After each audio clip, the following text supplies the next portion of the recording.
देखिए भाई first question है, एक बल्लेबाज 110 रन बनाता है जिसमें 3 चौके और 8 छक्के शामिल हैं। विकेट के बीच में दौड़कर वह अपने कुल रनों का कितना प्रतिशत बनाता है। देखिए उसने टोटल जो है रन बनाए कितने, 110।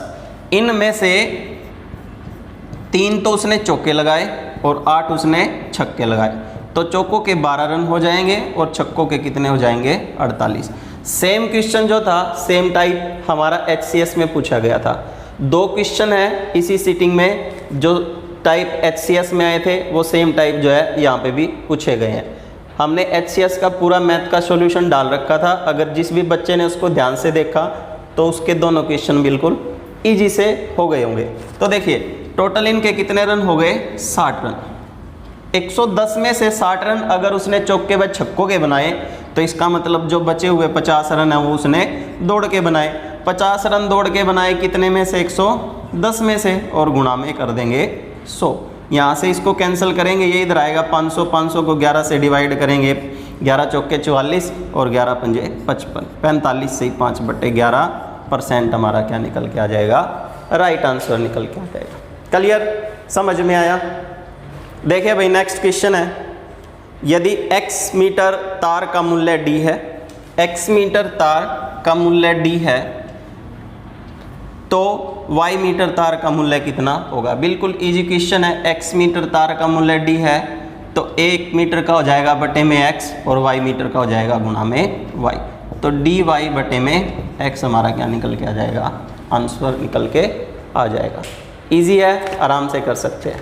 देखो आगे नेक्स्ट क्वेश्चन है, एक समकोण त्रिभुज में यदि आधार की लंबाई 8 सेंटीमीटर तथा इसकी ऊंचाई 6 सेंटीमीटर है तो कर्ण की लंबाई ज्ञात कीजिए। देखिए एक समकोण त्रिभुज है, समकोण त्रिभुज जिसमें एक कोण कितना होता है, 90 डिग्री का होता है।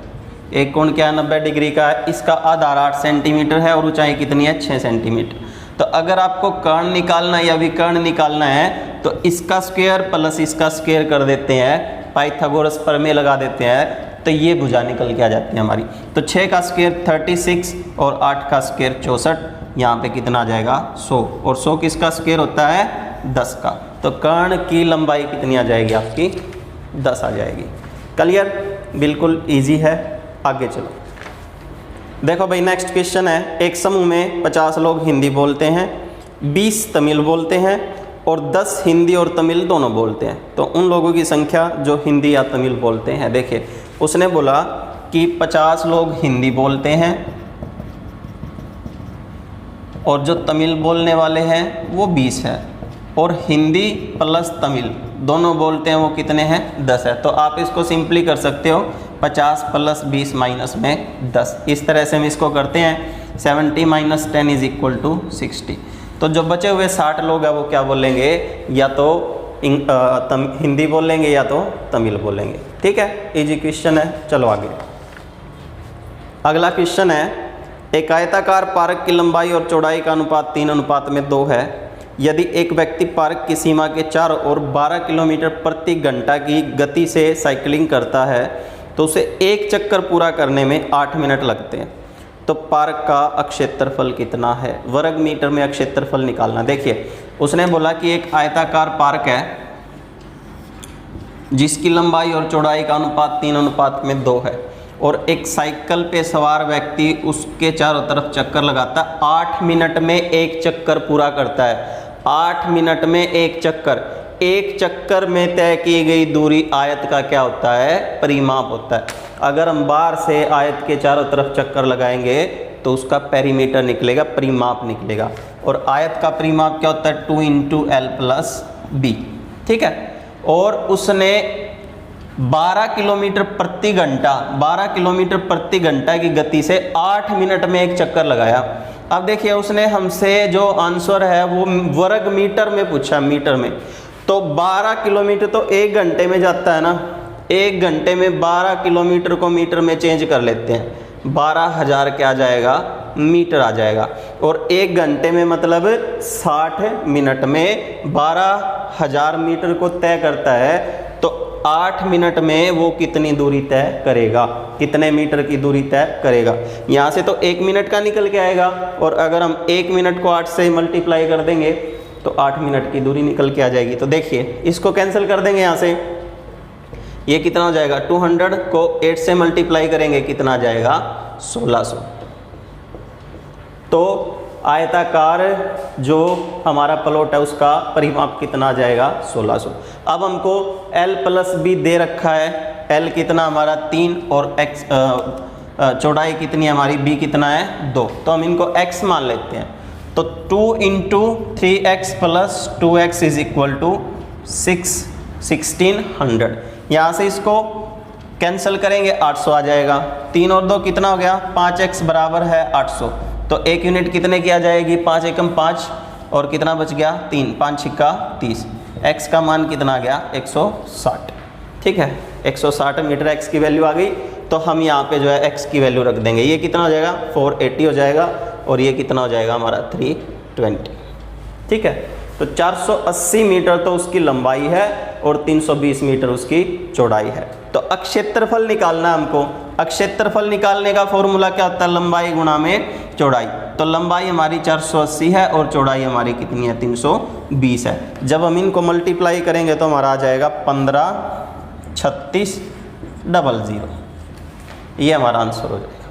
ठीक है, क्लियर। हमने क्या किया, एक चक्कर की दूरी निकाल ली। एक चक्कर वो कितनी देर में तय करता है 8 मिनट में। तो एक चक्कर में उसने कितनी दूरी तय करी है 200 मीटर, तो 8 मिनट में उसने कितनी दूरी तय कर दी 1600 मीटर। ठीक है, 1600 मीटर अगर बाहर से तय करता है तो इसका मतलब वो उसका क्या है परिमाप है। परिमाप को परिमाप के इक्वल करेंगे तो x का मान 160 आ जाएगा। 160 की वैल्यू जो है यहाँ पे पुट कर लेते हैं, लंबाई और चौड़ाई निकल के आ जाएगी हमारी। और उसके बाद जो है हम क्या कर देंगे, अक्षेत्रफल निकाल देंगे। अक्षेत्रफल का फॉर्मूला आता है लंबाई गुणा चौड़ाई। ठीक है, नेक्स्ट है 2 अंकों वाली एक संख्या और इसके अंकों के स्थान को बदलने से प्राप्त संख्या का अंतर 36 है। तो उस संख्या के दोनों अंकों के बीच का अंतर कितना होगा। देखिए भाई, इसका जो बेसिक है मैं आने वाली क्लास में बताऊंगा। फिलहाल के लिए जो इसका आंसर है वो कितना है 4 है। वो संख्या हमारी 62 है। अगर 62 के अंकों को चेंज कर दें तो 26 हो जाएगा। तो इनका अंतर हमारा कितना हो गया 36। तो वो संख्या है हमारी कितनी 62 और इनका अंतर कितना होता है हमारा 4। 62 कैसे आया वो हम आने वाली क्लास में पढ़ेंगे। ठीक है, तो फिलहाल के लिए इसका आंसर कितना है 4। देखो भाई, जो नेक्स्ट क्वेश्चन है वो टाइम एंड वर्क से है। बिल्कुल इजी क्वेश्चन है, इजी क्वेश्चन आया हुआ है टाइम एंड वर्क से और पाइप और टंकी से। बिल्कुल बेसिक सा क्वेश्चन आया हुआ है। देखिए, ए किसी काम को 15 दिन में तथा बी उसे 20 दिन में समाप्त कर सकता है। यदि वे 4 दिन तक दोनों मिलकर एक साथ काम करें तो काम का कितना भाग शेष बचेगा। ठीक है, देखिए उसने बोला कि ए किसी काम को 15 दिन में कर सकता है और बी उसी काम को 20 दिन में कर सकता है। ठीक है, पहले हम ये देख लेते हैं कि टोटल काम क्या होगा। टोटल काम मतलब इन काम क्या निकाल लेंगे, एलसीएम। एलसीएम निकाल लेंगे तो टोटल कितना आ जाएगा 60। हमने मान लिया हमारे पास टोटल कितने खेत है 60 खेत है। ठीक है, ए जो है 60 खेतों को 15 दिन में काटता है। तो एक दिन में ये कितने खेत काट सकता है 15 चौके 60, 4 खेत काट सकता है। बी 60 खेतों को 20 दिन में काट सकता है। तो इसका मतलब ये एक दिन में कितने खेत काट सकता है 3 खेत काट सकता है। ठीक है, अगर दोनों काम पे जाएंगे तो एक दिन में 4 खेत ए काट के आएगा, एक दिन में 3 खेत बी काट के आएगा। तो एक दिन में दोनों मिलके टोटल कितने खेत काट सकते हैं 7 खेत काट सकते हैं। क्लियर यहाँ तक। ठीक है, फिर उसने बोला कि उन दोनों ने मिलकर 4 दिन तक काम किया। अगर एक दिन में ये 7 खेत काट सकते हैं तो 4 दिन में ये कितने खेत काट सकते हैं 28 खेत। कितने में से 60 में से। इसका मतलब ये है कि 60 में से उन्होंने 28 खेत तो काट दिए। ठीक है, अगर 28 खेत उन्होंने काट दिए तो बच गए कितने 32। ठीक है, 32 बच गए कितने में से 60 में से। 60 में से 28 जाएगा 32। ठीक है, टोटल काम नीचे आ जाएगा। तो अब कितना भाग बचा हुआ है 32/60 भाग बचा हुआ है। 4 से अगर इसको काट दें तो हमारा निकल के आ जाएगा 8/15। तो शेष भाग कितना है 8/15। ठीक है, हम ऐसे करेंगे बिल्कुल आराम से निकल जाएगा। क्लियर। आगे है शब्द लीडिंग के अक्षरों को अलग अलग कितनी तरह से क्रमबद्ध किया जा सकता है जिसमें स्वर हमेशा एक साथ रहे। बिल्कुल इजी क्वेश्चन है, मैंने कुछ दिन पहले ही इसको क्लास में करवाया था। जो हमारे सेंटर के बच्चे हैं उनका बिल्कुल आराम से ये निकल गया होगा। बिल्कुल फ्री का नंबर है, बिल्कुल इजी क्वेश्चन है। देखिए कैसे, लीडिंग हमारा एक वर्ड है लीडिंग, ठीक है। इसको जो है हम ऐसे कितने तरह से क्रमबद्ध कर सकते हैं कि जो स्वर है, जो वोवल है, वो हमेशा क्या रहे, एक साथ रहे। अगर वोवल को हमको एक साथ रखना है तो पहले हम ये देख लेते हैं इसमें वोवल कितने, 1, 2 और 3 वोवल हैं, ई, ए, आई, ये हमारे 3 वोवल हैं। और अगर उसने ये बोला कि स्वर को एक साथ रखो तो तीनों को हम एक साथ रखेंगे तो इनका टोटल फैक्टोरियल कितना हो जाएगा, एक ही होगा। चाहिए वर्ड कितने भी हो, अगर उसने ये बोल दिया कि स्वर को एक साथ रखो तो इनका टोटल फैक्टोरियल क्या है, 1 है। प्लस अब हमारे कितने वर्ड बच गए, एल, डी, एन और जी, ये 4 हमारे बच गए, ठीक है। तो इनका जो फैक्टोरियल हो जाएगा वो कितना हो जाएगा, 4 हो जाएगा, 4 फैक्टोरियल, क्योंकि इनको हम एक साथ नहीं रखेंगे। तो 4 फैक्टोरियल ये, 1 फैक्टोरियल ये, तो हमारे पास कितने फैक्टोरियल हो गए, 5 फैक्टोरियल। लेकिन 5 तो टोटल हुए ना, ये जो स्वर एक साथ रखे हैं इनको भी तो हम 3 तरह से क्रमबद्ध कर सकते हैं ना, अलग अलग। ए भी आगे आ सकता है, आई भी आ सकता है, ई भी आ सकता है। तो इसके नाम के कितने फैक्टोरियल, 3 फैक्टोरियल यहाँ पे क्या कर देंगे, मल्टीप्लाई कर देंगे। बस इतना करना है। उसने बोला कि वोवल को एक साथ रखो, एक साथ रखा तो पहले हमारा टोटल फैक्टोरियल 1 हो गया तीनों का। फिर जो बचे हुए हमारे हैं उनका कितना हो गया, 1, 2, 3, 4, जितने भी वर्ड हैं उनका टोटल फैक्टोरियल हो जाएगा 4। तो हमारे टोटल 4 और 1 कितने हो गए, 5 फैक्टोरियल। लेकिन ये हमारे वोवल हैं, ये भी तो ए भी आगे आ सकता है, आई भी, तो इसको भी हम 3 तरह से क्रमबद्ध कर सकते हैं। तो गुणा में क्या कर देंगे, 3 फैक्टोरियल। तो देखिए 5 का हमारा जो है क्या होता है, ऐसे करेंगे हम, 5 गुणा में 4 गुणा में 3 गुणा में 2 गुणा में 1 और गुणा में 3 गुणा में 2 गुणा में 1। अगर इसको हम पूरे को सोल्व कर दें, मल्टीप्लाई कर दें, तो हमारा कितना आंसर आ जाएगा, 720, ठीक है। 720 हमारा क्या हो जाएगा, इसका आंसर हो जाएगा। आराम से निकल सकता था, कोई बड़ी बात नहीं थी, ठीक है। चलो आगे देखिए, नेक्स्ट क्वेश्चन है, पाइप व टंकी से पूछा गया है। पाइप ए तथा बी एक टंकी को क्रमशः 5 व 6 घंटे में भर सकते हैं, लेकिन पाइप सी उस टंकी को 12 घंटे में खाली कर सकता है। यदि तीनों पाइप को एक साथ खोल दिया जाए तो टंकी को भरने में कितना समय लगेगा। देखिए ए टंकी को भरता है 5 घंटे में, प्लस भरने को हम प्लस का साइन देते हैं, और बी जो है उसको भर देता है 6 घंटे में। लेकिन सी खाली करता है तो मैंने इसको क्या किया, माइनस का साइन दे दिया 12 घंटे में। तो अगर मैं तीनों को ही खोल दूं तो टंकी को भरने में कितना समय लगेगा, ये हमसे पूछ लिया गया। देखिए एक टंकी है, यहाँ पे यहाँ से 2 पाइप चलते हैं, पाइप ए और पाइप बी, ये 5 घंटे में भर देता है। अगर अलग से चलेगा, ये अलग से चलेगा तो 6 घंटे में भर सकता है। और अगर पूरी टंकी भरी है और सी पाइप को खोल दिया जाए, वो बंद है, तो ये 12 घंटे में खाली कर देगा। तो इसका मतलब सबसे तेज चलता है ए, क्योंकि उतनी टंकी को ये 5 घंटे में भर देता है। और सबसे स्लो है सी निकालने वाला, क्योंकि उतने पानी को ये 12 घंटे में निकालता है। तो अगर ऊपर से हम दोनों को चला दें और नीचे से भी इसको चला दें तो टंकी क्या होगी, भरेगी, क्योंकि भरने वाले हमारे तेज हैं। तो वही उसने पूछा है कि टंकी को भरने में कितना समय लगेगा। देखिए सबसे पहले तो हम ये देखेंगे कि टंकी में टोटल पार्ट कितने हैं। टोटल पार्ट का मतलब हम क्या लेंगे, इनका एलसीएम। एलसीएम ले लेंगे, कितना आ जाएगा, 60। हमने मान लिया टंकी में टोटल 60 भाग है, ठीक है। अगर टंकी में टोटल 60 भाग है, इस तरह से सेम आकार के टंकी में टोटल कितने भाग हैं, 60 भाग हैं, तो 60 भागों को भरने में ए 5 घंटे लेता है। तो इसका मतलब ये 1 घंटे में 12 पंजे 60, 12 भाग भर सकता है, ठीक है। बी 6 घंटे लेता है, तो ये 1 घंटे में कितने भाग भरता है, 10 भाग भरता है। ये भरते हैं तो इसको प्लस। लेकिन सी जो है ना, सी उसी 60 भाग को 12 घंटे में खाली कर सकता है। तो इसका मतलब 1 घंटे में ये कितने भाग खाली करता है, 5 भाग खाली करता है। तो देखिए अगर तीनों चलेंगे तो दोनों ए और बी मिलके तो 22 भाग भर देंगे, 10 और 12। लेकिन उस 22 भाग में से 5 भाग क्या कर देगा, सी खाली कर देगा। तो 22 में से 5 भाग निकल भी जाए तो भी कितने भाग भर जाएंगे, 17 भाग भर जाएंगे 1 घंटे में। 1 घंटे में अगर 17 भाग भरते हैं तो हमको टोटल कितने भाग भरने हैं? 60 भाग।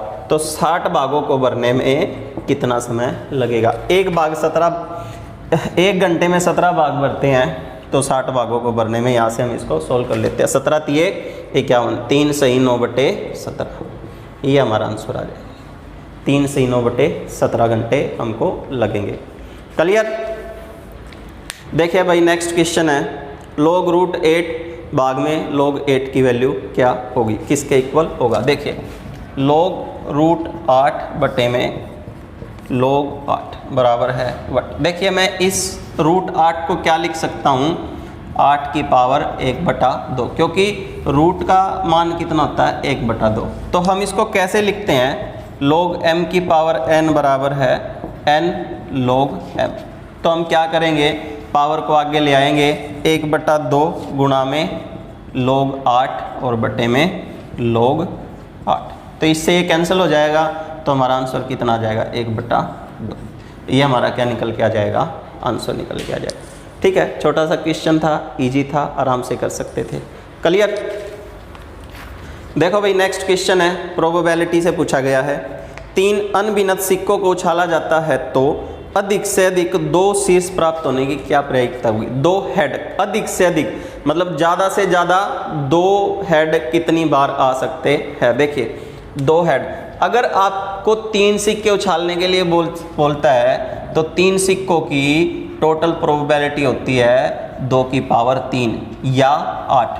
ठीक है, हमारी टोटल प्रोबेबिलिटी कितनी हो जाएगी? 8। अब देखिए 3 सिक्के कैसे उछल सकते हैं? अगर मैं 3 सिक्कों को उछाल दूं तो तीनों पे हेड हेड हेड भी आ सकता है, हेड हेड टेल भी आ सकता है, हेड टेल टेल भी आ सकता है, और हेड टेल हेड भी आ सकता है। तीनों पे टेल टेल टेल भी आ सकता है, टेल टेल हेड भी आ सकता है, टेल हेड हेड भी आ सकता है, और टेल टेल हेड टेल भी आ सकता है। ये 8 प्रोबेबिलिटी बनती हैं। अब उसने बोला कि अधिक से अधिक 2 बार क्या आ सकता है? हेड आ सकता है, मतलब ज़्यादा से ज़्यादा 2 बार। देखिए ज़्यादा से ज़्यादा 2 बार आ सकता है, 2 से कम कितनी भी बार आ जाए, लेकिन 2 से ज़्यादा नहीं आना चाहिए। देखिए सबसे पहले तो यहाँ पे तो हेड आएगा ही नहीं, तो ये प्रोबेबिलिटी तो हमारी क्या हो जाएगी? ख़त्म हो जाएगी। देखिए यहाँ पे देखिए 2 बार हेड है, 2 से ज़्यादा नहीं हो सकता, 2 से कम ही होगा। यहाँ पे भी हेड है, 2 से कम 1 बार हो सकता है 2 बार है 3, 1 बार है 4, 2 बार है 5, 1 बार है 6। लेकिन यहाँ पे 2 से ज़्यादा बार आ गया तो ये भी क्या हो जाएगी? हमारी कैंसिल हो जाएगी। उसने बोला अधिक से अधिक 2 बार आ सकता है, 2 से ज़्यादा बार नहीं आ सकता। तो हमारी टोटल कितनी प्रोबेबिलिटी हो जाएंगी? 6। तो हमारा कैसे पुट हो जाएगा? 6/8। टोटल प्रोबेबिलिटी हमेशा नीचे आती है, तो जब हम इसको सोल्व कर देंगे तो हमारा कितना आंसर आ जाएगा? 3/4। ठीक है, क्लियर? देखो भाई नेक्स्ट क्वेश्चन है, 2 जहाज एक लाइट हाउस के दोनों ओर समुद्र में तैर रहे हैं। जहाज से लाइट हाउस के शीर्ष का उन्नयन कोण क्रम से 30 और 45 डिग्री है। यदि लाइट हाउस 100 मीटर ऊंचा है तो दोनों जहाज़ों के बीच की दूरी निकालनी है। देखिए अगर ये हमारा लाइट हाउस है जो कि 100 मीटर ऊंचा है, तो इधर और इधर दोनों तरफ 2 जहाज है। ठीक है, मान लिया ये ए जहाज है, ये बी जहाज है, तो एक पे तो ये 30 डिग्री का कोण बनाता है उन्नयन कोण, और एक के साथ ये 45 डिग्री का कोण बनाता है। ठीक है, तो इस ए और बी के बीच की दूरी निकालनी है हमको। देखिए अगर मैं इसको देखूं तो ये हमारा क्या 90 डिग्री का कोण, ये भी हमारा क्या 90 डिग्री का कोण है। ठीक है, तो ये हमारा क्या हो गया? लंब हो गया। ठीक, और ये हमारा क्या हो गया? आधार हो गया। तो देखिए ट्रिग्नोमेट्री में क्या होता है? LAL लाल बटे कक्का। ठीक है, sine cos tan cot sec और कोसेक। ठीक है, देखिए यहाँ पे हमको कर्ण से कोई मतलब नहीं है, हमको क्या निकालना? आधार निकालना। अगर मैं यहाँ से यहाँ तक और यहाँ से यहाँ तक निकाल के दोनों को जोड़ दूँ तो हमारा आंसर निकल के आ जाएगा, यहाँ से यहाँ के बीच की दूरी निकल के आ जाएगी। और मुझे पता है कि लंब बटे आधार, आधार निकालना है ना मुझे, इसका भी आधार और इसका भी आधार। तो आधार लंब बटे आधार क्या होता है? लंब बटे आधार क्या होता है? 10। पहले मैं इसको निकाल लेता हूँ, 10 30, लंब बटे आधार 10 30। अब लंब की वैल्यू मुझे पता है कि 100/a है। और tan 30 का मान क्या होता है 1/√3। तो अगर √3 को इधर ले आए तो हमारी वैल्यू क्या आ जाएगी 100√3। यहाँ पे इसका मतलब क्या निकल के आ गया 100√3। ठीक है, अब हम ऐसे ही सेम इसको निकाल लेते हैं। यहाँ पे उसने बोला कि लंब बटे आधार, अब भी tan ही होगा लंब बटे आधार, लेकिन यहाँ पे कोण कितना हो गया 45 डिग्री। 45 डिग्री tan 45, ये मुझे पता है कि लंब कितना है 100 ही है, आधार निकाल लेंगे। tan 45 कितना होता है 1 होता है, 1 होता है तो हमारा आधार की वैल्यू कितनी आ जाएगी 100 मीटर। यहाँ पे हमारा आधार कितना आ गया 100 मीटर। तो 100√3 ये हो गया, 100 मीटर ये हो गया। अब √3 का मान क्या होता है 1.732। तो पहले इसको यहाँ से हटा देते हैं। 1.732 को अगर यहाँ पे मल्टीप्लाई करेंगे तो कितना आ जाएगा 173.2। 173.2 ये और 100 ये हमारा, तो हमारा कितना आ जाएगा 273.2। ऑप्शन में आपका 273 है तो वही हमारा आंसर होगा। ठीक है, इजी क्वेश्चन है, समझ सकते हो इसको, रिपीट करके देखना अगर समझ में नहीं आए तो। क्लियर? तो ये था भाई हमारा तीसरी सीटिंग का मैथ्स का सॉल्यूशन। अगर आपको वीडियो अच्छा लगा तो आप लाइक कर सकते हो, कमेंट करके बताओ कैसा लगा वीडियो, या कोई भी डाउट है तो भी कमेंट कीजिए। ठीक है, अपने दोस्तों के साथ शेयर कीजिए ताकि वो भी अपने मैच करवाए या उनको भी यहाँ से हेल्प मिले। और अगर आपको हमारी वीडियो अच्छी लगती हैं तो आने वाली वीडियो के लिए हमारे चैनल को सब्सक्राइब जरूर करें। Thank you.